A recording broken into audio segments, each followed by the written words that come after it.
February 19th, 1943.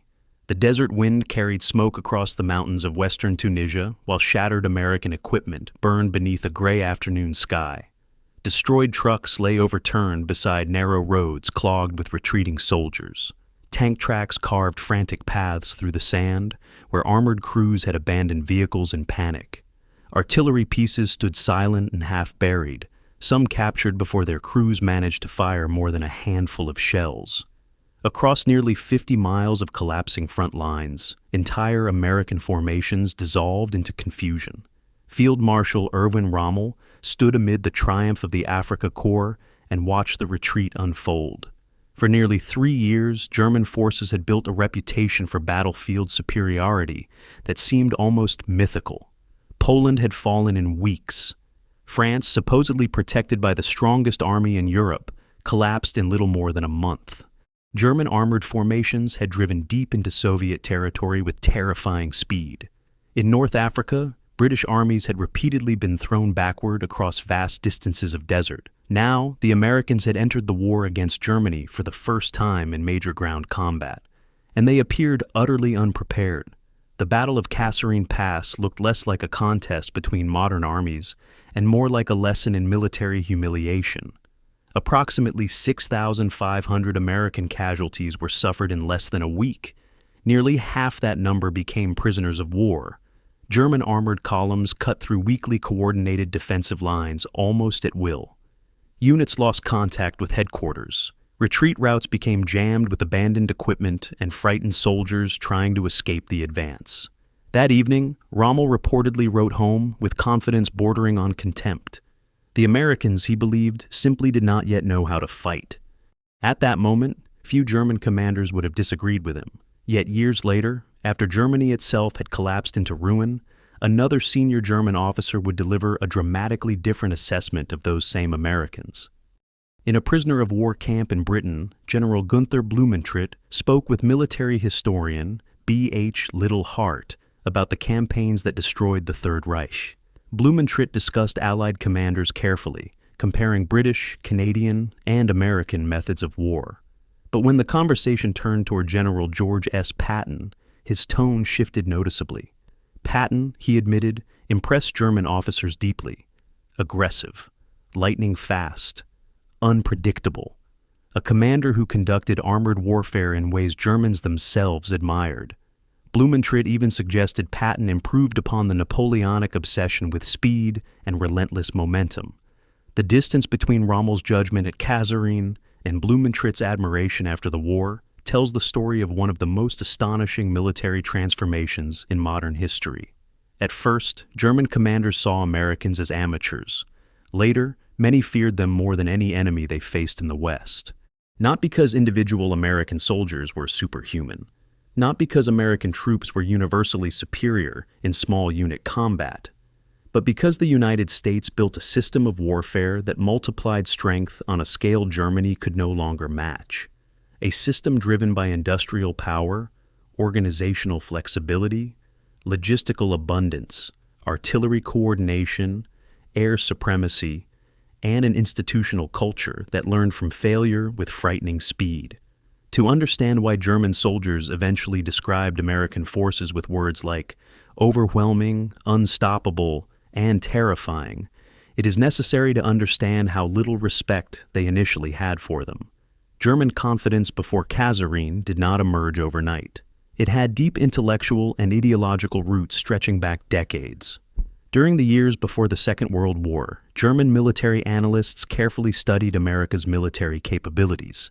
Their conclusions were consistently dismissive. The United States Army in 1939 ranked far below Europe's major military powers in manpower. It was smaller than several armies Germany later crushed, without enormous difficulty.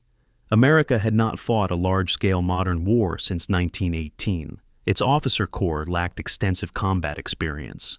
Much of its military equipment was outdated. Its armored forces remained underdeveloped compared to Germany's rapidly evolving panzer divisions. To German observers, America looked rich but militarily weak. An industrial giant, perhaps, but not a warrior nation. American factories produced refrigerators, washing machines, automobiles, and consumer goods. Germany produced weapons. That distinction mattered enormously in the minds of German strategists, shaped by years of militarization.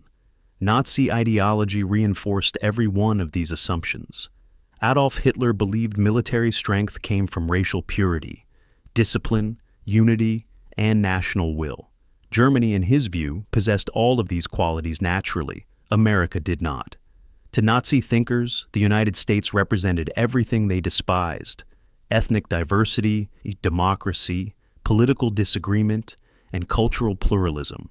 They viewed the country as internally divided and spiritually weak. Hitler openly mocked the United States in conversations with subordinates. He questioned how such a society could endure the pressure of industrial war. He doubted Americans possessed the toughness required for prolonged sacrifice and mass casualties. Even memories of the First World War appeared to support these conclusions. American troops had certainly fought bravely after arriving in France in 1917. But European powers had already endured years of horrific attrition before U.S. forces entered the conflict. German veterans remembered American troops as enthusiastic yet tactically immature, courageous but inexperienced, dangerous in attack but lacking refinement in operational warfare. Few German officers believed the next generation of American soldiers would be significantly different. Then, North Africa shattered that assumption, but not in the way history eventually remembers.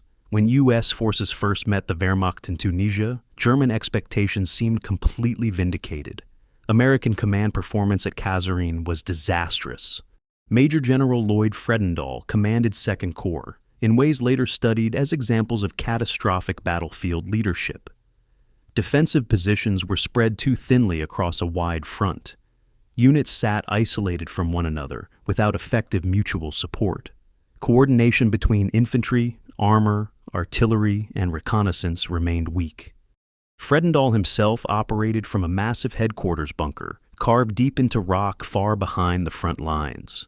Engineers who could have strengthened battlefield defenses instead spent valuable time constructing his underground command center. Communications broke down repeatedly. Orders often arrived confused or contradictory. Many American soldiers entering combat had minimal experience under live fire.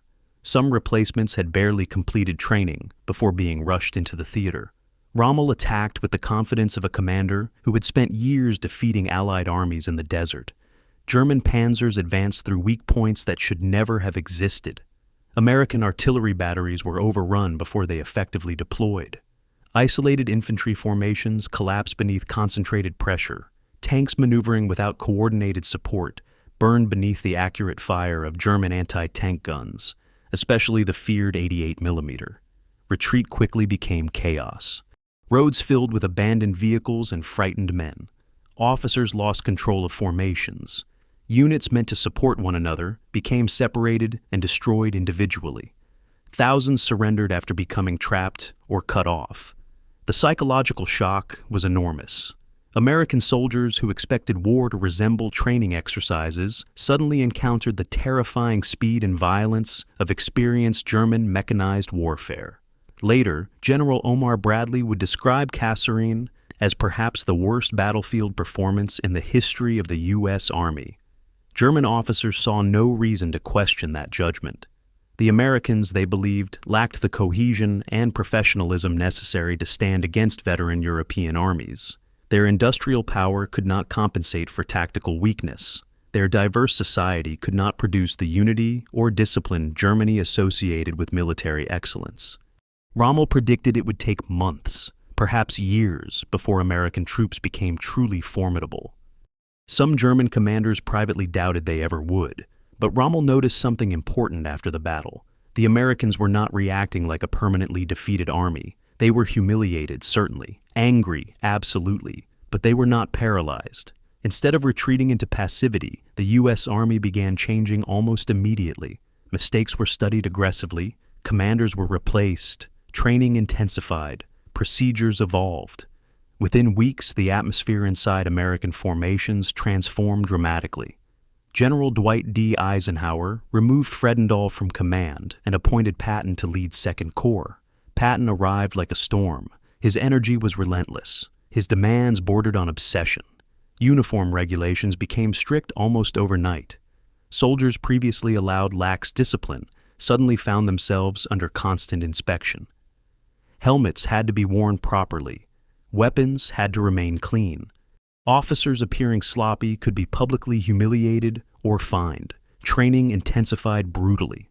Patton believed discipline created confidence and survival. He pushed his men mercilessly because he understood something German commanders underestimated. The Americans at Kasserine were not inherently weak. They were inexperienced. And inexperienced armies can improve very quickly when given leadership, resources, and motivation. Only weeks later, German forces encountered evidence of that transformation. At El Guetar in March 1943, American forces established carefully prepared defensive positions across likely German attack routes. Minefields were laid effectively. Anti-tank positions were concealed intelligently. Artillery coordination improved dramatically. When the German 10th Panzer Division attacked, many crews expected another easy victory. Instead, they encountered disciplined resistance. American mines crippled lead vehicles and blocked narrow approaches. Tank destroyers opened fire from hidden positions with surprising accuracy. Infantry held together under pressure instead of collapsing. Then American artillery began hammering German formations with a level of coordination unlike anything encountered previously from U.S. forces. The bombardment stunned German troops. Fire arrived rapidly, concentrated from multiple directions. Shells adjusted onto targets with remarkable speed. Observers coordinated batteries in ways German artillerymen immediately recognized as dangerous. By the end of the fighting, dozens of German tanks burned across the battlefield. German attacks failed, and perhaps most importantly, American infantry stood and fought instead of fleeing. The psychological effect mattered enormously. German soldiers captured afterward reportedly expressed disbelief that artillery and infantry without strong armored support had stopped them so decisively. The Americans had learned, and they had learned far faster than Germany expected. This became one of the defining characteristics of the American war effort: institutional adaptation at extraordinary speed. The army defeated at Kasserine was not the same army that completed the Tunisian campaign months later. It was not the same army that invaded Sicily. It was not the same army that landed in Normandy.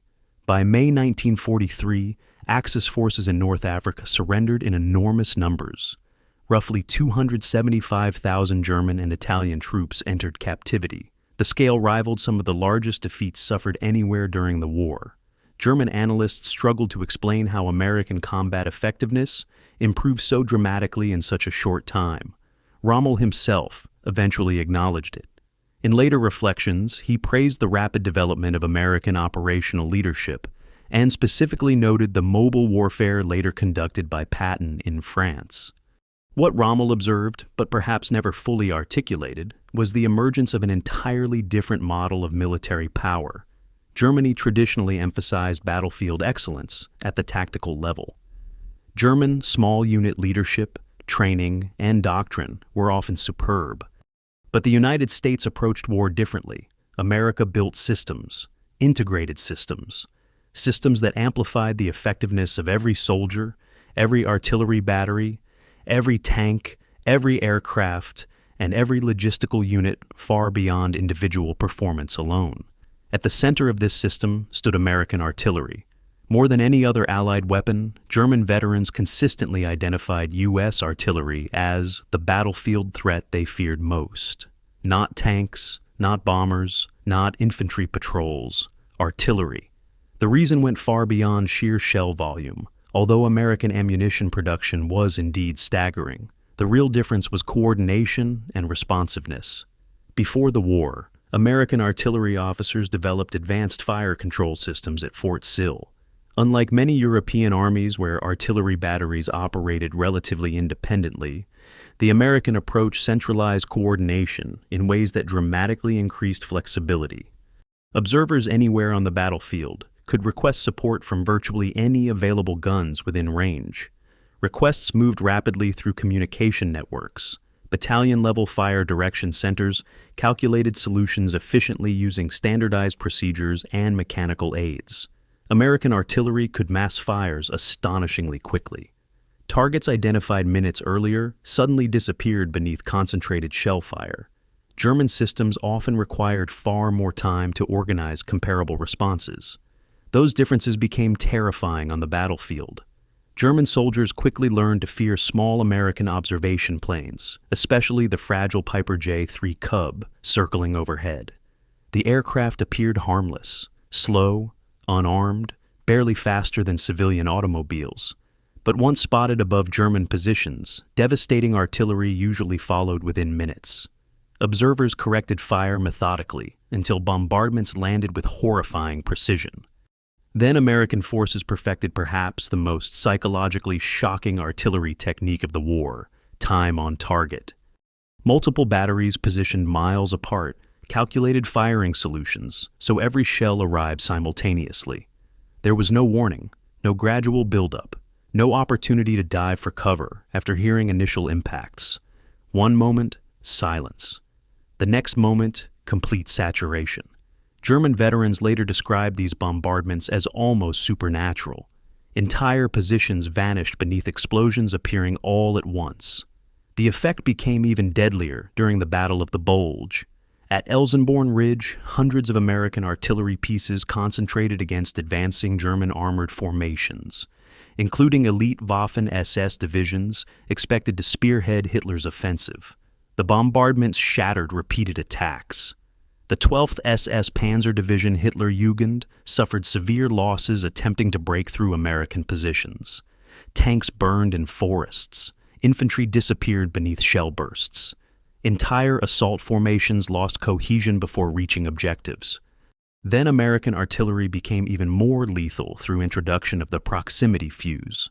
This extraordinary technology used miniature radar devices inside artillery shells to detonate above the ground at ideal fragmentation height. Instead of burying themselves before exploding, shells burst overhead and showered trenches with lethal fragments. Foxholes that once provided relative protection became death traps. German prisoners later described airburst artillery as horrifying beyond description. Some reportedly preferred risking direct assault against American positions rather than remaining under bombardment. Patton himself praised the new shells enthusiastically after seeing their effects. And all of this firepower was sustained by industrial production Germany could no longer match. American factories produced ammunition in quantities almost beyond German comprehension.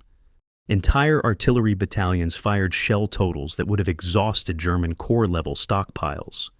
American logistics kept fuel, ammunition, replacement parts, and reinforcements moving continuously across oceans and continents. German observers repeatedly commented on the seemingly endless flow of trucks supporting American operations. When tanks were destroyed, replacements arrived rapidly. When ammunition ran low, more appeared almost immediately. German logistics, by contrast, became increasingly desperate. Many Wehrmacht artillery units relied on captured guns from occupied Europe. French, Czech, Soviet, and Polish artillery pieces all required different ammunition and maintenance systems. Supply became chaotic. America standardized everything. The same industrial methods that revolutionized civilian manufacturing before the war now powered military operations at immense scale. The battlefield consequences became unmistakable in Normandy. After the Allied landings on June 6, 1944, American forces encountered one of the most difficult tactical environments in Western Europe, the bocage country inland from the beaches. Ancient hedgerows divided fields with thick earthen walls topped by dense vegetation. Every field became a fortress. Tanks climbing over embankments exposed vulnerable undersides to anti-tank fire. Infantry advancing without armored support faced interlocking machine gun positions. Progress slowed terribly, casualties mounted.